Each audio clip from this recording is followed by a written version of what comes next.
कांग्रेस से जो गद्दारी करेगा वो कहीं का नहीं रहेगा, ये इतिहास गवाह है। मोदी जी की जुबान लंबी और काम छोटे, अब उनका काम नहीं कारनामा बना रहे। मित्रों मित्रों कहते कहते सबको कोविशील्ड लगा के पितरों की लाइन में खड़ा कर दिया। उमेश पाल की पत्नी तब कहाँ थी जब वो टिकट के लालच में दर दर घूम रही थी, तब उसको मंगलसूत्र को ही गिरवी रख के उसे विधायक बनने का शौक था। उसका मंगलसूत्र की कीमत तो उसने खुद ही विधायक बन के वसूल ली। अब किससे बचाती घूम रही है वो? हम जाने किस किस का उतारे हैं। इन्हें तो इतना भी देख के पहचान लेते, कपड़ा देख के पहचान लेते आतंकवादी क्या है। प्रधानमंत्री राम मंदिर या मस्जिद बनाने के लिए नहीं जन्म लेता, इतना पद की शपथ लेता है। मेरा धर्मनिरपेक्ष संविधान है और मोदी जी ने आंसू बहा के उसी संविधान को धोखा दिया है। शर्मानी चाहिए उसे, न पद की गरिमा का पता है, न अपने मान का, न अपनी इज्जत का, न आबरू का। मेरी चाची की मूछें होती तो मैं उसे चाचा कहता। बीजेपी को तो कुछ नहीं कहना चाहिए। स्मृति ईरानी ऐसा ही हो जाएगा, सास भी कभी बहू थी ना, ईरानी भी कभी सांसद थी, ऐसी बात हो जाएगी। और मैं कहता हूँ रात को ईवीएम का फोन आता है, हेलो हेलो मोदी जी बोल रहे हो? हाँ, मैं इस बार आपको 400 पार देंगे। मोदी नाचने लगते हैं बिस्तर पे 400 पार, जो मोदी का नाम भी लेके गंगा जल से खुला कर लेते हैं कि मोदी का नाम नहीं लेना। कि इस बार लहंगा रिमोट से नहीं उठाने देंगे, न छोड़ा बगाड़ी, न छोड़ा पिठारी, और बियर पी के बेबी नाचे लगली छम छम छम। एक नचनिया का एक राष्ट्रीय स्तर के नेता कन्हैया कुमार से सामना है। नमस्कार, मैं सौम्या मिश्रा और आप देख रहे हैं न्यूज हंगर। आज अरविंदर सिंह लवली जिन्होंने अपने पद से इस्तीफा दे दिया था, उनकी जगह आज देवेंद्र यादव ने पदभार संभाला है और अब दिल्ली की कमान देवेंद्र यादव के हाथ में है। मगर सवाल ये है कि एक तरफ पंजाब में भी वो अध्यक्ष हैं और वहीं अब दिल्ली के भी प्रदेश अध्यक्ष है। तो ऐसे में जहां पर पंजाब में इंडिया गठबंधन में आम आदमी पार्टी शामिल नहीं है, तो वहीं दिल्ली में उनका गठबंधन है आम आदमी पार्टी के साथ। सवाल ये उठता है कि आखिर कैसे तालमेल कर पाएगी कांग्रेस और किस तरीके से देवेंद्र यादव के लिए कितनी बड़ी मुसीबत और चैलेंज बनकर सामने आएगा। सब हमारे साथ संदीप जी हैं और कांग्रेस को लेकर के इन्होंने देखिए क्या लिख रखा है पोस्टर पे, राहुल के सिपाही लड़ेंगे, डरने वाले भागेंगे। कौन डरता है सर? वो जो कांग्रेस की विचारधारा में यकीन नहीं रखता, जो कांग्रेस के निशान को निशाना बनाता है, कांग्रेस के निशान से ही अपनी पहचान बनाता है और वक्त आते ही कांग्रेस के पीठ में छुरा घोंपने का काम करता है। ऐसे कई हैं और हाल ही में आपने कई नाम देखे हैं अभी तक जिनके पास कुर्सी थी और वो कुर्सी छोड़कर यहाँ राजा थे और वहाँ सिपाही बने कतार में खड़े हैं। उनके बताइए किसका नाम ले? दुनिया जानती है। अब उनका नाम लेना भी अच्छा नहीं लगता कि ऐसे लोगों का नाम लेना भी जुबान पर आए तो ठीक बात नहीं है, लेकिन कांग्रेस से जो गद्दारी करेगा वो कहीं का नहीं रहेगा, ये इतिहास गवाह है। और कांग्रेस क्योंकि न्याय की पार्टी, मैंने लिखा है कि राहुल के सिपाही लड़ेंगे और डरने वाले भगेंगे। जो ईडी से, सीडी से, ईबी से, सीबीआई से या अपने कुकर्मों से डरते हैं, वो बीजेपी में चले जाते हैं और वॉशिंग पाउडर बीजेपी से नहा के कमल सा खिल जाते हैं। अच्छा, बीजेपी के पास वॉशिंग पाउडर है कमल का, लेकिन ये बताइए कि क्या जिस तरीके से कन्हैया कुमार पे सवाल उठ रहे हैं, उदित राज के खिलाफ यहाँ पे कार्यकर्ता आकर जो प्रदर्शन करते हैं, ये सब सवाल नहीं उठाता है कांग्रेस पे? खुद के अंदर में फूट पड़ी हुई है और दूसरों को सवाल। ये लोकतंत्र है, लोकतंत्र का सबसे बड़ा यही प्रदर्शन है कि मैं अपने हक की बात कर सकूं, मैं अपने मन की बात कह सकूं। ऐसे नहीं कि मैं मन की मार करूं मोदी जी की तरह, क्योंकि मोदी जी की जुबान लंबी और काम छोटे, अब उनका काम नहीं कारनामा बना रहे। मित्रों मित्रों कहते कहते सबको कोविशील्ड लगा के पितरों की लाइन में खड़ा कर दिया। राम जाने कब किसका किसका श्राद्ध हो जाए। शौचालय में अपनी फोटो लगवाते हैं और कोविशील्ड की सर्टिफिकेट से फोटो हटवाते घूम रहे हैं। मोदी जी को पता चल गया, मेरा कारनामा खुल गया। यही नेहरू जी की पार्टी थी कि हमने चेचक और मलेरिया के टीके लगाए, सदियों हो गए लेकिन आज तक कोई दाग नहीं आया। हर चीज में बाजू मरोड़ कर, चंदा निचोड़ कर जो इन्होंने काम और कारनामा किया है वो बोलने लगा है। मोदी जी की जुबान से अब देश बहुत नुकसान में है। मोदी जी की जुबान से बहनों की आबरू खतरे में। आपने मणिपुर देखा है। मोदी जी को, सौम्या सुनो, मोदी जी को आपके गले में पड़ा हुआ मंगलसूत्र दिखता है, लेकिन बहन के वदन से, जिस्म से उतरता हुआ कपड़ा नहीं दिखता कि कपड़ा बचा ले। बहन नंगी घूम रही थी, मोदी जी बेहोश रहे, मस्त रहे, घूमते रहे, उड़न उड़ैया रहे, लेकिन आज बहनों के गले में झांक झांक के देख रहे हैं किसके गले में मंगलसूत्र है। ये मंगलसूत्र तो बचाएंगे, मंगलसूत्र की बात करेंगे, लेकिन बहनों के जिस्म से कपड़ा नहीं बचाएंगे। इतने बेशर्म लोग हैं। अच्छा, मंगलसूत्र की बात कर रहे हैं तो उमेश पाल की पत्नी जब सवाल कर रही है डिंपल यादव से कि हमारे मंगलसूत्र का क्या, तो ऐसे ही इंडिया गठबंधन में नेता है ना जिन्होंने ऐसे ऐसे माफियाओं को पाला है। उमेश पाल की पत्नी तब कहाँ थी जब वो टिकट के लालच में दर दर घूम रही थी, तब उसको मंगलसूत्र को ही गिरवी रख के उसे विधायक बनने का शौक था। उसका मंगलसूत्र की कीमत तो उसने खुद ही विधायक बन के वसूल ली। अब किससे बचाती घूम रही है वो? किसने बनी विधायक? लड़ती ना कि अपने पति की समाधि पे बैठती, लड़ती की न्याय नहीं मिलेगा। विधायक बनने के लिए तो मंगलसूत्र गिरवी रखा उसने। आज गिरवी मंगलसूत्र 750 किसानों का है, जिन्हें बली वाला बिल ला के मोदी जी ने उनको आत्महत्या करने के लिए मजबूर कर दिया।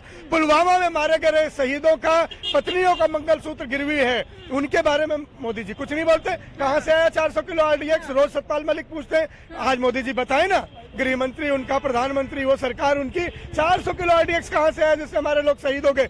कहां से वो बली वाला बिल लाए जिससे 750 किसान मारे गए?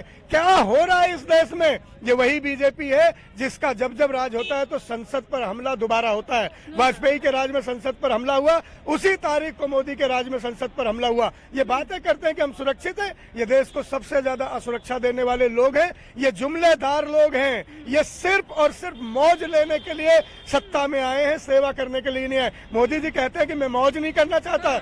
मोदी जी 74 साल की उम्र में 5 साल और मांग रहे हैं। किस लिए मांग रहे हैं? जिस उम्र में अडवाणी जी को, मुरली मनोहर जी को, सुमित्रा ताई को मार्गदर्शन मंडल में डाल दिया, उस समय में 80 साल का एक बुजुर्ग काम करेगा और 25 साल के मेरे नौजवान भाई बहन रिटायर हो रहे हैं। मोदी राहुल गांधी कहते हैं कि 2 घंटे वो काम नहीं करते, बीजेपी करती है, तो अब 24 घंटे काम करने वाले ही प्रधानमंत्री चाहिए ना देश को। भैया 24 घंटे काम करते हैं, ये भी एक बड़ा जुमला है। तो मतलब 10 साल से मोदी जी सोए नहीं, 14 साल लक्ष्मण जी नहीं सोए थे। लक्ष्मण जी का रिकॉर्ड बनाने जा रहे हैं मोदी जी। सीता जी और राम जी की सेवा में सिर्फ 14 वर्ष लक्ष्मण जी ने एक पलक आंख नहीं जमा। अब लक्ष्मण जी का अवतार मोदी हो गए तो मैं क्या कहूँ? ये शेष नाग हो गए हैं। लक्ष्मण का थोड़े विष्णु जी का अवतार। राम जाने किस किस का अवतार है। इन्हें तो इतना भी देख के पहचान लेते, कपड़ा देख के पहचान लेते आतंकवादी क्या है, कौन है। ये इतना भी पहचान लेते हैं कि किसके गले में कितना मंगलसूत्र है, किसके गले में थाली में मछली है, कौन मुसलमान है, कौन हिंदू है, ये यही पहचान है। लेकिन महंगाई कितनी बड़ी इस पे नहीं बोलेंगे, बेरोजगारी कितनी बड़ी इस पे नहीं बोलेंगे, हमले कितने हुए इस पर नहीं बोलेंगे, रुपये को रोज डॉलर पटक रहा है उसे नहीं बोलेंगे। भुखमरी में हमें पाकिस्तान ने, बांग्लादेश ने और नेपाल ने भी हरा दिया, मोदी जी नहीं बोलेंगे। मोदी जी किस पे बोलेंगे? मुसलमान, मछली, मंगलसूत्र। ये मोदी जी की चाहत है और इससे वोट मिलने वाला नहीं है। तो कांग्रेस क्यों नहीं बात करती है? जब राम मंदिर पे सवाल उठता है कि राम मंदिर में जो फाइलें गई थी जिसमें कहा गया था कि राम का कोई अस्तित्व नहीं है, बीजेपी ये भी इल्जाम लगाती है कि कांग्रेस कहाँ थी जब अगर कोविड में कांग्रेस की सरकार होती तो एक भी इंसान जिंदा नहीं बचता। जब ये सारे इल्जाम लगा रही होती है तो कांग्रेस जवाब क्यों नहीं देती है? देना चाहिए। कोई भी प्रधानमंत्री राम मंदिर या मस्जिद बनाने के लिए नहीं जन्म लेता, न पद की शपथ लेता है। मेरा धर्मनिरपेक्ष संविधान है और मोदी जी ने आंसू बहा के उसी संविधान को धोखा दिया है। संविधान के चौखट पे संविधान को सर झुकाकर गए थे ना, संविधान को ही धोखा दिया है। धर्म की रक्षा करने के लिए 4 शंकराचार्य, चारों धर्माचार्य हैं और चारों धर्माचार्य ने मोदी को कहा था, मोदी सनातन का सबसे बड़ा विरोधी है। जिस दिव्यांग मंदिर में वो राम की स्थापना कर रहे हैं मोदी जी, उसमें, उस मूर्ति में, दिव्यांग मंदिर मैंने नहीं कहा, पुरी के शंकराचार्य ने कहा। सौम्या मिश्रा, प्राण प्रतिष्ठा के दिन जाएंगे मोदी और प्राण प्रतिष्ठा के 4 महीने बाद नंबर आएगा देश की महामहिम का। ये देश देख रहा है। देश के महामहिम आडवाणी को और भारत रत्न देने उनके घर जाएंगे और महामहिम खड़ी और मोदी कुर्सी पर बैठे रहेंगे। ये भी देश देख रहा है। देश देख रहा है कि अपमान और अहंकार की राजनीति मोदी पर कितनी हाथ भारी है। मोदी जी अहंकारी राष्ट्रपति के आगे बैठी है तो आप भी अहंकारी हैं। उसे शर्म आनी चाहिए। उसे न पद की गरिमा का पता है, न अपने मान का, न अपनी इज्जत का, न आबरू का। ये बताता है कि न उनकी लोकतंत्र में आस्था, न संविधान में आस्था है, न उनकी लोकाचार में आस्था है। लोक लाज से लोक राज चलता है, मोदी के अंदर लोक लाज नहीं बचा। चलिए संदीप जी, लोकसभा चुनाव पे आते हैं। अमेठी से राहुल गांधी नहीं लड़ रहे हैं तो बीजेपी का कहना है कि डर गए। बहुत सही बात। मेरी चाची की मूछें होती तो मैं उसे चाचा कहता। बीजेपी को तो कुछ भी कहना चाहिए। ये सारे लोग चाह रहे हैं कि स्मृति ईरानी किसी तरह ना जीते। ये मोदी भी चाहते हैं, शाह भी चाहते, तभी रोज राहुल को ललकारे थे। लेकिन राहुल जी ने एक ही चाल से मोदी, शाह और स्मृति ईरानी सबको चित कर दिया कि किशोरी लाल ही तुम्हें हराने के लिए काफी है। 1.5 लाख वोट से हरा के आ रहे किशोरी लाल सांसद बन रहे। स्मृति ईरानी ऐसा ही हो जाएगा। सास भी कभी बहू थी ना, ईरानी भी कभी सांसद थी, ऐसी बात हो जाएगी। कभी सांसद, जिंदगी में सांसद नहीं बनेगी स्मृति ईरानी। ये आखिरी उनका चुनाव है और किशोरी लाल शर्मा से 1.5 लाख से ज्यादा वोटों से हार के अमेठी अपने अपमान का बदला स्मृति ईरानी से लेगी और घूट घूट लेगी, तिल तिल लेगी, पानी पी पी के लेगी। हाँ, जब इतनी मांग हो रही है राहुल गांधी की अमेठी से, तो फिर राहुल गांधी को जाना चाहिए था, लोगों की भावनाओं को समझना चाहिए था। एक माँ ने जब राहुल गांधी को पहली बार सांसद बनाया तो सोनिया जी ने अमेठी छोड़ी थी, फिर सोनिया गांधी ने सीट छोड़ी, फिर राहुल गांधी वहां गए हैं। एक माँ के प्यार, माँ के आशीर्वाद, और दादा जहां से उनके सांसद रहे हैं, दादा भी, दादी भी, माँ भी। 400 पार और मोदी की गारंटी को कैसे देखते हैं? 400 पार तो कहते हैं मोदी जी और पूरे बीजेपी का कार्यकर्ता, लेकिन ये नहीं बताते कि 400 पार पेट्रोल करेंगे, सब्जी करेंगे, भिंडी करेंगे, दाल करेंगे, चावल करेंगे, आटा करेंगे, या 400 पार चंदा निचोड़ लेंगे। ये करना क्या चाहते हैं? मोदी जी बहुत जोर जोर से बोलते हैं, और मैं कहता हूँ रात को ईवीएम का फोन आता है, हेलो हेलो मोदी जी बोल रहे हो? हाँ, मैं इस बार आपको 400 पार दे रही हूँ। मोदी नाचने लगते हैं बिस्तर पे 400 पार, और जब जनता में जाते हैं, जनता में देखते हैं तो पहलवान वोट नहीं दे रहे, जवान वोट नहीं दे रहे, किसान वोट नहीं दे रहे, व्यापारी वोट नहीं दे रहे, कामकर्ता वोट नहीं दे रहे। उन्हें वोट कौन दे रहा है?